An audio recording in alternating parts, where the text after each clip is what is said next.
വസ്ത്രങ്ങളും കിറ്റുകളും ചികിത്സാ സഹായവും എല്ലാം വിതരണം ചെയ്ത് ദയാ വെള്ളിപ്പറമ്പിന്റെ ഓണാഘോഷം. കോഴിക്കോട് ബീച്ചിൽ നടന്ന പരിപാടികൾ കോർപ്പറേഷൻ പ്രതിപക്ഷ നേതാവ് എസ്.വി. മുഹമ്മദ് ഷമീൽ തങ്ങൾ ഉദ്ഘാടനം ചെയ്തു. ഓണത്തോടനുബന്ധിച്ച് ദയ ചാരിറ്റബിൾ ട്രസ്റ്റ് വെള്ളിപ്പറമ്പ് ഓണക്കിറ്റുകൾ വിതരണം ചെയ്തു. ബീച്ചിൽ നടന്ന ചടങ്ങ് കോർപ്പറേഷൻ പ്രതിപക്ഷ നേതാവ് എസ്.വി. മുഹമ്മദ് ഷമീൽ തങ്ങൾ ഉദ്ഘാടനം ചെയ്തു. വൈവിധ്യങ്ങളുടെ സമന്വയമാണ് ആഘോഷങ്ങളെന്നും എല്ലാവരെയും ചേർത്തു പിടിച്ച് ആഘോഷങ്ങൾ മാനവിക സൗഹൃദ സന്ദേശമാക്കണമെന്നും അദ്ദേഹം പറഞ്ഞു. ഓണവസ്ത്ര വിതരണം പ്രമുഖ സ്കോളർ പ്രൊഫസർ കുര്യാക്കോസ് വട്ടമറ്റവും ചികിത്സാ സഹായ വിതരണം ക്രാഫി ഇന്നവേഷൻസ് ഡയറക്ടർ സിദ്ധി കാഞ്ഞിരത്തിങ്ങലും നിർവഹിച്ചു. വിദ്യാർത്ഥികൾക്ക് പഠനോപകരണങ്ങളും നൽകി. ചടങ്ങിൽ managing trustee VP. Moideen Koya അധ്യക്ഷത വഹിച്ചു.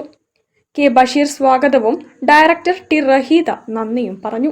ശ്രീ മനോജ്, സുമി മണ്ണൂർ, സുലൈഖ ബാലുശ്ശേരി, മുജീബ് പെരുമണ്ണ, കുഞ്ഞാമിന, കെ. മുഹമ്മദ്, ജയരാജൻ, അബൂബക്കർ എന്നിവർ നേതൃത്വം നൽകി. News bureau, Kozhikode. ജില്ലാ വാർത്തകളിൽ മറ്റൊരു ഇടവേള കൂടി. Pride credit cooperative society limited സുരക്ഷിതമായ സാമ്പത്തിക ഭാവിക്ക് വിശ്വസ്തയുടെ കൂട്ട്. കൈകോർക്കാം നേട്ടങ്ങളുടെ നെറുകയിലേക്ക്. ഇന്ത്യയിലെ ഏറ്റവും മികച്ച സഹകരണ society pride credit cooperative society limited.